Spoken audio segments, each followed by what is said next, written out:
Welcome to the Systemic Leadership series. This series is dedicated to exemplar leaders who are leading organizations to be future fit. I am Viljoen, and I have the pleasure of interviewing leaders who we have worked with and who we believe display systemic leadership qualities. In these personal interviews, you'll hear their insights and mindset that drive the success that they achieve. We have carefully selected a few who not only excel in their role as CEO, business owner, or captains of their industry, but who are also passionate about developing their people in their organizations. So these are leaders who not only inspire and mentor others, but who are also courageous and humble enough to invest in their own personal development and growth. So it is very fitting that we start this series of someone who's very familiar with self-development, because he's married to Sandra Viljoen, who's a founder of New Beginnings and the Systemic Development Framework. It's my real honor and pleasure to introduce to you Andre Viljoen, the CEO of Fiji Airways. Andre has previously held the position of CEO of South African Airways and Air Mauritius, and is now the head of Fiji Airways. He has a reputation of being the airline turnaround specialist and an expert in turning around national airlines. So hello, Andre, and welcome to this series, and thank you for speaking with us and sharing your personal views on people development. Hello, Wyman. It's an honor and a pleasure too to be able to participate in this chat. I hope that I could share some interesting aspects of what I've learned and developed over the years. Okay, lovely. Thank you, Andre. So to start this chat, I'd like to start by asking you to share with us a little bit about yourself and how would you describe your leadership style? So, Wyman, I've been in leadership for over 45 years, and I've actually been CEO of 5 airlines. The other 2 were SA Express and Comair in South Africa before South African Airways. I'm a chartered accountant by profession. I've got an MBA, and I have to say for the first 10 years or so of the 40 years, my approach was that of a true accountant. It was all about results and people didn't matter. You know, it was simply my way or the highway. You delivered or you were out. And then I met Sandra, and we were joking one day, and she said, "What's your emotional intelligence like?" And I did a test, and it came to a level that we called emotional cripple. And so I decided, wow, I had to do something about that. And I invested a lot of time in it. And I realized quickly that it's actually about people. The biggest asset an airline has is the people. The people create the experience. And people choose an aircraft not because of or an airline, not because of the aircraft, but because of the experience. So I learned being an inclusive leader, being a leader that gives people meaning in their job. That's the way you get an amazing asset, an amazing team.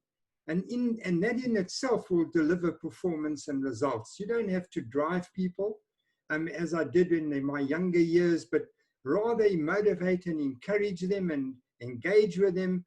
And I found in the end, it's all about how you lead people. And I've got a saying, if there's a problem, it's a leadership problem because you're not leading properly. Gosh. So I really like the way you say, if there's any problem, it's a leadership problem. And Absolutely. What I'm hearing is So what I'm hearing is the shift in you that was, rather than driving people for results, you became an inclusive leader where you allowed people to build meaning in their job. Absolutely. So Andre, systemic development has been the primary focus of New Beginnings over the last 4 years. And we're very interested to expand our own landscape of what this means.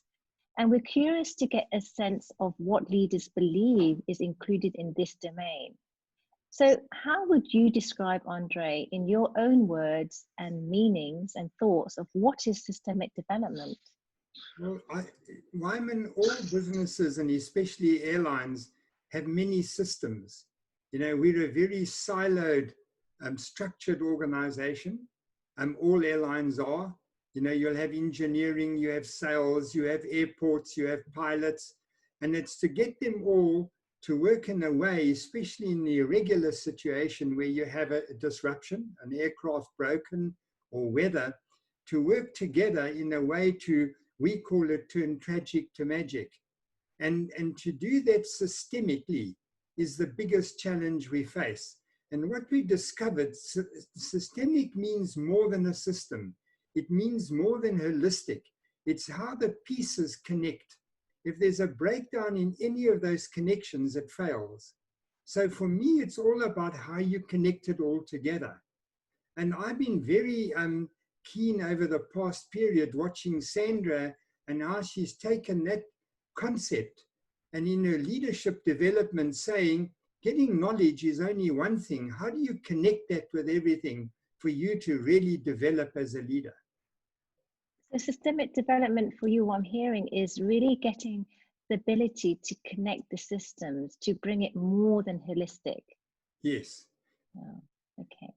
So my next question, Andre, is focusing on your own personal development. Can you share with us how you've developed yourself? What stands out for you that you have done, read, or learned that has really helped you? And specifically really about developing the level of human consciousness, things perhaps you were not taught at business school, but you believe has really helped you excel as a leader. Well, I must tell you, the biggest failing of all education, in my view, is there's no education about neuroscience. How do you actually function as a human being in terms of the way that you think and you behave? And I've been absolutely marveled at how humans actually function, that you have in your brain a whole set of beliefs, meta programs, how you generalize and distort stuff, and how your thinking drives your behavior, and that everything about life is how you think, because the thinking creates your realities. And the mere fact that my reality is not actually reality and everyone has different reality has changed my life. I see it so differently. In the old days, my reality was the only reality. I now know that it's my creation and that everyone has a different version of the same reality. And just that mere knowledge that you don't get taught anywhere is, I think, one of the biggest problems that human beings have in communication. And so really, bottom line, is the neuroscience of how that all affects communication. And after all, everything is all about communication. In business and in life, it's how you communicate and how you get response to your communication. So what I'm hearing is that with neuroscience, you've realized that your reality and everyone else's reality is your own construct, and communication is really key in understanding different realities. That's really powerful. So Andre, how has your own level of development influenced how you develop others? I'm curious to know what you have done in your own organization to develop your leaders. So I brought in specialists to come and teach all my leaders. And when I talk leaders, I have my executive team, which is 12 people. And then I have a wider leadership team where I've got a second tier to the executive team, so in total 26. I brought in specialists to teach us NLP. In other words, all about the neuroscience.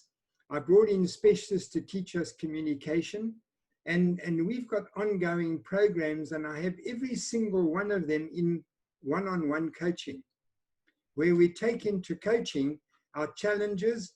And I always describe coaching as where the coach holds up a mirror for you and you see yourself, you see your thinking, how you can improve your thinking and how you can get to your own answers of how you skewed everything and make the right decisions. And I found that's the key to it. Your decisions you make, and I mean, business is all about judgment and decisions. Those decisions you make so often are skewed by your thinking, by the neuroscience that most people aren't even aware of.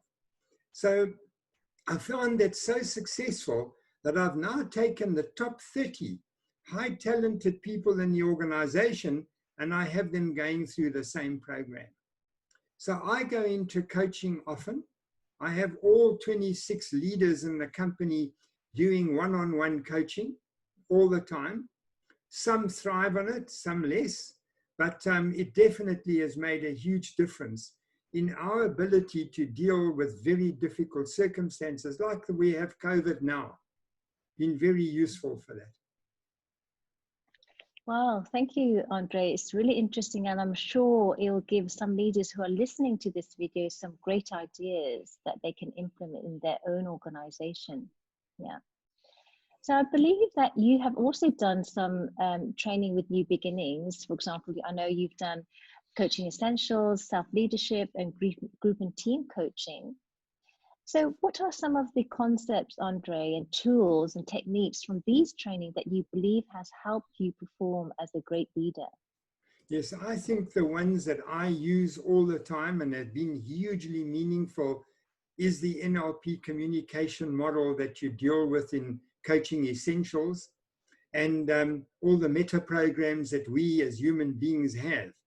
And I think there isn't a day that I don't remind myself and I remind our team of the communication model and how we taking our thinking, screwing it up with all our meta programs, and often we're facing difficult situations and we're not having our minds clear to make the right judgments.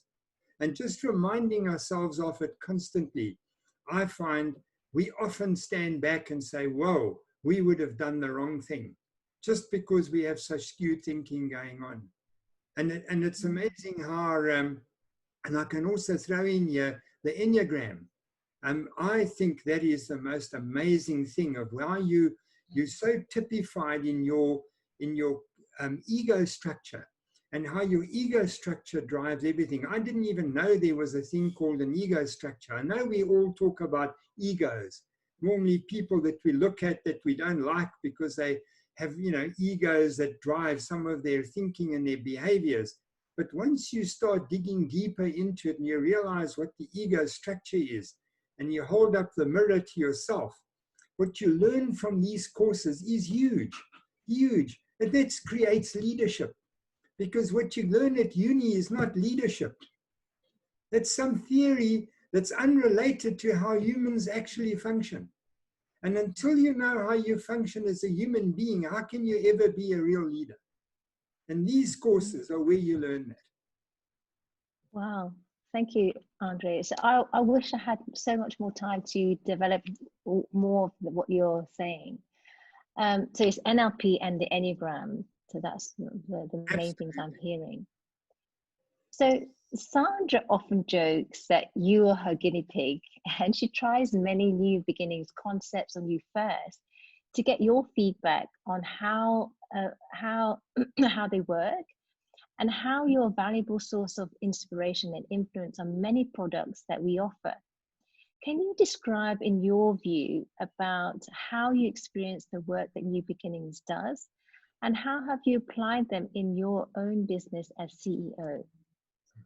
Well, obviously, I'm busy, very busy at work, and I don't spend and invest the amount of time that Sandra does to develop, as I would call it a coach, as a specialist in systemic leadership development, what have you. But I'm like a sponge sitting on the side, and every opportunity Sandra gives me to learn a new concept or to test a new concept, I grab. And I go and try it out the next morning. And I have a leadership team that are eagerly awaiting, because I'm not the only guinea pig, so are they. And I must tell you that the amount we have benefit is enormous. On a personal level, Sandra is my coach. We don't formally coach. I have, as I mentioned, a separate one at the company, but she's the coach that holds up the mirror when I instinctually go in the wrong direction, which for a type 8, as you'd know, this is a person who is instinctual, shoots from the hip, is assertive, strong, and I can go off on the rails often, because that's the other lesson you learn in all this. it's not a quick fix, it's a journey. And it's a journey, I think, for your whole life. And I'll often come home and say, oh, so and so and so and so. And Sandra will sit me down and say, do you realize their intention is good? Have you actually asked, aren't you the problem here? Have you seen it for what it is? So I got a young CFO that I'm mentoring, and we're going through some difficult times with COVID. All the airlines are. And I come home very impatient. And Sandra will say, darling, sit down. What is her intention? She's been in the job for 6 months. You've been in it for 45 years. You need to understand and mellow your expectations. And that type of one-on-one coaching is enormous. I must say it's not nice to always get. Sometimes I, am embarrassed. But I think when you as a leader, and the biggest lesson Sandra's teaching me is vulnerability. When you can admit you're wrong, and you can admit that you've had the wrong thinking, you become an amazing leader. And that's the message that I take back to the office often. Guys, ladies, we need to be vulnerable. You need to stop self-preservation. You need to think about the things that you said that aren't right and address it and be open and honest about it. Wow. So what I'm hearing is this one-to-one coaching and being able to mirror back some of the traps that you fall into, being a type A and really embracing your vulnerability. Yeah. Absolutely. Okay. So the next question, Andre, is about the level of development's influence on leadership performance. So what would you say is important for leaders who may be listening and who are wanting to make a difference in the organizations that they lead? So what makes future fit leaders? Perhaps consider 2 elements, what to develop in themselves, and secondly, how can they create a culture of deliberate development in their organization? Well, I think it starts with you yourself making the decision you want to grow and develop. No one can force it on you. It has to be a choice. And unless you make that choice and you wake up every day to say, I'm going to grow so that I can know and I can improve, it's not going to happen. And I think that as a leader, that's the culture that you have to create in the organization. Now, I can tell you of the 26 wider leadership team that I have, there are a few that are just not interested in their own development. And I think the lesson is we all have blind spots. We all have aspects that we can develop and improve. And if you're not going to make the choice yourself to do it, it will never happen. And I take these ladies and gentlemen aside and I say, hey guys, don't you want to grow and develop? Without the airline, we don't have a country. And I say, the country looks at you, the leader, to be world class, to be the best, to make the right decisions. And if you're not going to be a leader that's prepared to invest in yourself and develop and grow, you're not only messing yourself, you're messing the country. You're not doing the job. And yet some people just never get that. So I say the first thing is you got to make the choice you want to learn and grow. And then you take that culture, because the organization picks up the behavior, because I believe culture is created by action. So when you, as the leader of the organization, create the action of wanting to develop, wanting to learn, wanting to grow, and you get your team to do it, the whole organization does it. So we've got about 50 people who are not in leadership that have now started going and attending NLP programs. They're doing NLP Master Prac. They're doing your coaching essentials. And these people are all saying, I want to, if my boss can grow and show that leadership, I want to do it as well. And I think that's the key to it. The 2 things are self-choice and then bringing in a behavior and action that creates a culture in an organization where from the top, that's how we do things in the company. So what I'm hearing, so to make a future fit leader is choosing to develop yourself for you to then be able to have those behaviors to develop that culture of deliberate development. Correct. So Andre, my last question now is, we are going through some really tough times right now. As you mentioned, especially in the tourist and travel industry. And I can imagine the challenges that you and your leadership team are going through at the moment. So in these times, more than ever, we need resilience. We need resilient leaders to lead us through these unpredictable and uncertain times. So how do you deal with stressful times, and what advice can you share with other leaders about how to get through these challenging times? Well, Wyman, it starts with the concept of how you become future fit. Now, to be future fit, you have to actually, in these times, these unprecedented times, forget about visions and missions. Today it boils down to a shared purpose. So you have to start with your leadership team and even involve your other stakeholders like your board and maybe your shareholder, and sit down together. And here we use a stakeholders map to identify who all these people are. I must tell you that's one of Systemic Development's products, which as a guinea pig I've been fortunate to learn. And getting all the stakeholders together, and we then inclusively develop a shared purpose. So we came up with a purpose of survive and thrive.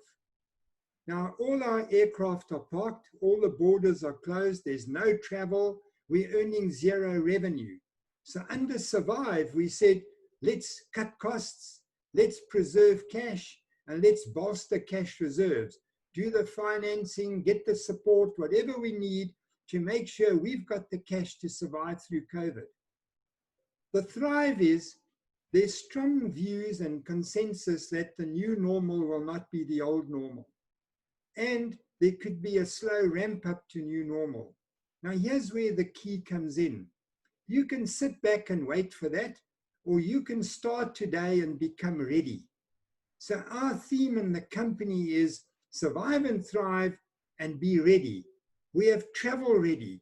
We've developed health, safety, and risk prevention measures across the board and countrywide so that we can welcome tourists in and say, you're safe if you come here. You're safe if you travel on the airline.